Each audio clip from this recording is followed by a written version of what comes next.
Hello, greetings, my friends. This is Gilles Mansillon. I'm sorry I return and speak. I was traveling, and it took me a little while to get accustomed from Belgium to France because the energy were very different. I want to discuss a few ideas. The first one is that everything that we think is molding our mental, our mind, our mental body.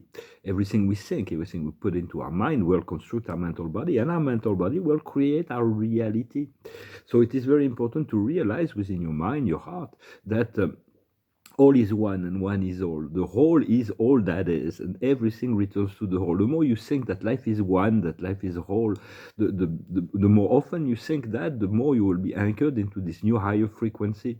For for this one that is all, we want to become one. We want all the ones to become one, so the one will become the one eventually. So we know it's this one is the source. It was called God, is the creator, but it's in control of all its parts. Yet it's always one. It's undividable. It cannot be divided. But there's great love and wisdom when we tune in to the frequency of this higher self. So it's important to realize that whenever we have a positive thought, we think of happiness, we think of joy, we think of health, we think of wealth, we think of sharing, of great time, something marvelous. We are opening doorway to the higher planes. So it's to higher states of consciousness. For you're not your mind. The mind is your ally and associate, but you have to choose to say yes to certain things and no to other things that presents in your mind. And so there's a deprogrammation when sometimes the ego presents things in our mind that we don't really like about our past or whatever. But when the inspiration comes from the divine mind and then comes into your mind, if you haven't had that experience yet, you will. If you ask for it, if you seek it out, if you persevere, if you create the effort to produce this connection, this alignment, this letting go of what prevents that. So when this divine energy comes in about and presents you a reality, it's always yes, it is better, more beautiful, more extraordinary as an experience than what we can think. And for a very long time, I took my higher vision as some wonderful fantasy that God would give me to hold me on in this world of chaos and suffering. But now I realize all of this wonderful life and fantasy that I have in the astral plane is going to become physical reality. So it's no longer for being here and now and connected to the source is no small deal. It is not like something common, and it is an opportunity for all of humanity to discover freedom, to discover salvation, to discover healing, to discover their connection, their own point of freedom. So it's very discover the truth of God also. For nobody knows. God knows only the truth. It's truth, but it is revealed to each and every one of us in accordance to our choices and paths. So it's like to create a wonderful life is possible. To live a wonderful life, a fairy tale life on the earth is possible. But we do need to disconnect from all the past to recreate something, because the future is created in each now.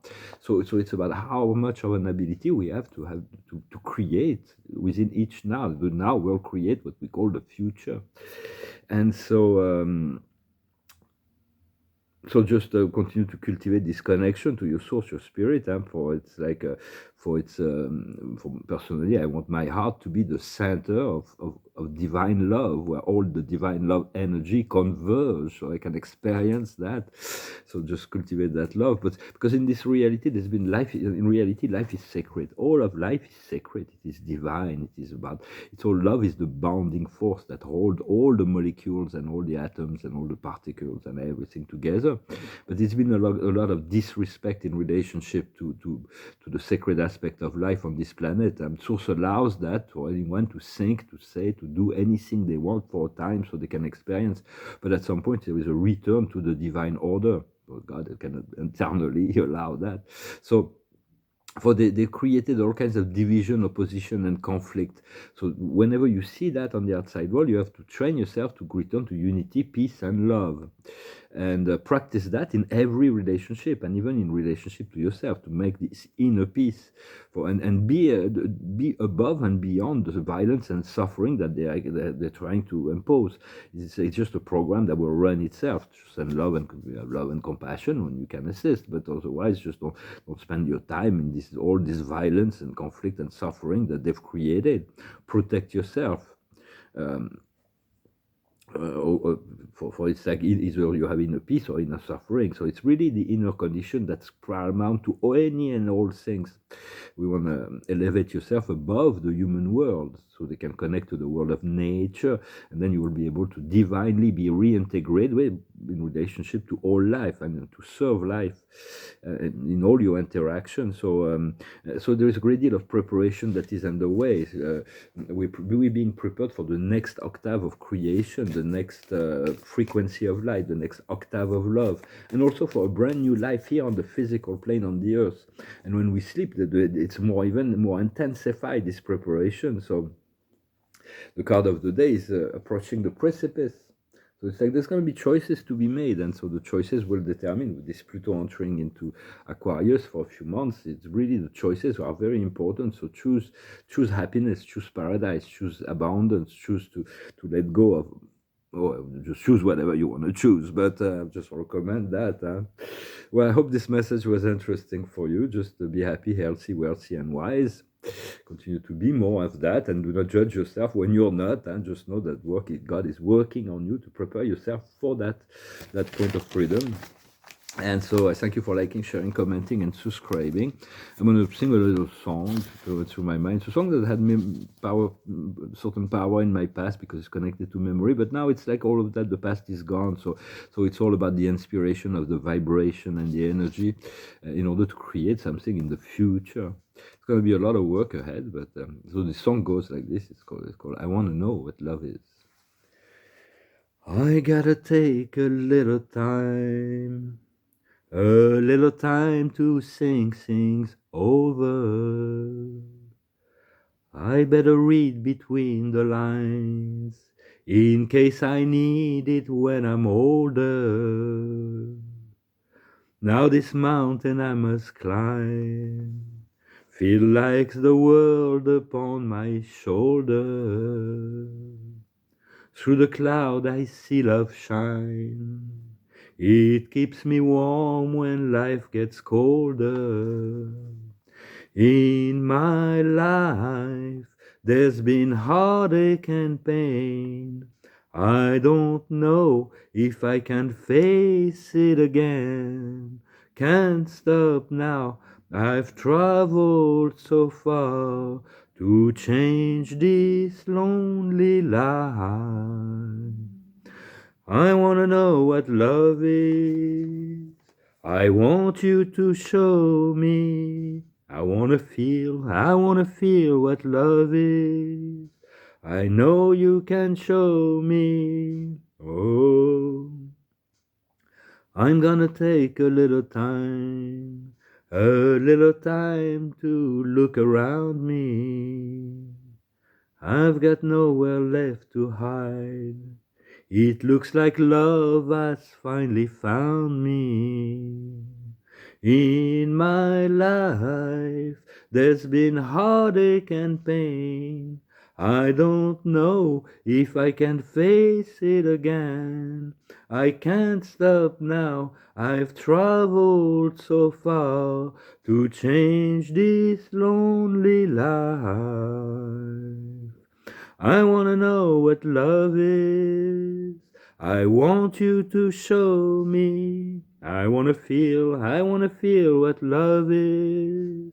I know you can show me. I wanna feel what love is. I know you can show me. Let's talk about love. I wanna know what love is. The love that you feel inside. I wanna know what love is. I'm feeling so much love. I wanna feel what love is. No, you just can't hide. I know you can show me. I wanna know what love is. I know you can show me. Feel the love inside, very important. And allow the Creator, God, to show you. For God is the love of God goes through all things and all being. When we fell in love, it is the love of God that's canalized in this certain way. And in many sense, my moon in Scorpio forces me to be a little bit like Dante Alighieri, the great poet from the 13th century who wrote the Divine Comedy and La Vita Nuova. He fell in love when he was young with this beautiful woman named Beatrice, and for him, Beatrice was the summum of the God's creation. In this woman, there was all God put all that was divine within her, and sometimes in the romantic position, we do want to feel that. And then she died at the age of 25. He stopped La Vita Nuova and he started the Divine Comedy when he was ready to go through hell, traverse purgatory to find her on paradise. For the journey to paradise begins in hell. So there was no more disconnection, really, and we don't have to know that all the past is gone and to be open and receptive to the future. So those are the other cards I want to read. And so the observer of the day is cheminement. It's an assess. It's a progressive path that we're learning. It's an initiation process. The highest wisdom is the mission. Where is your highest joy and fulfillment in the service of society and the creation? Where is your mission? What brings you the greatest joy? What we need to understand is patience, to allow time to be relaxed and to let things come in with grace and ease. What we need to do is determination, not to allow ourselves to be distracted by anything. And the outcome will be friendship. Friendship is so wonderful. Even when we fall in love with someone, we have to have this friendship if we want for every relation is eternal. From now on, all the people that come into my life will be with me forever. Even those in the past that I didn't know, I realized they're all in my life forever. So we might as well make it's going to be quite wonderful. So just prepare yourself for the best of the best. Prepare yourself for this paradise timeline, and allow your Creator, your source, your soul to bring that into your life, into manifestation. Thank you very much. Wish you a wonderful day, and I'll talk to you later. Salat.